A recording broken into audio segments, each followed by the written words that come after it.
Ayolni bergan narsangizni hammasi ayolingiz uchun bergan narsangiz sadaqa. Agar niyat to'g'ri bo'lsa.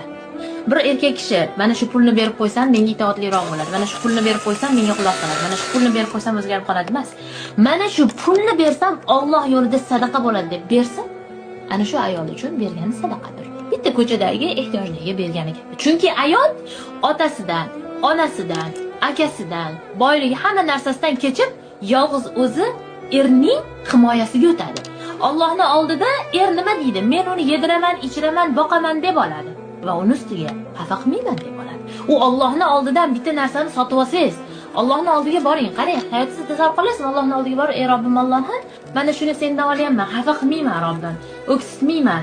Yomon ko'rib qolsam ham sendan olganim uchun men adolat qilaman" deb turib olib keladi uni. Ayol mana shundaydir. Buni bitta inson yaxshilab o'ylab ko'rsa, ayoliga zulm qila olmaydi. Ona ham bolasiga zulm qila olmaydi. Nimaga desa, bu Allohning omonati-yu deydi. Erni omonati ayol bo'lsa, ayolni omonati er bilan bo'ladi. Bola bilan ayolga yaxshi munosabat qilmaydigan erkakni oxirati bahoir bo'lishi qiyin. Nimaga desangiz, u Allohdan shunday to'g'rima-to'g'ri olib keladi. Nikoh qanaqa qiladi?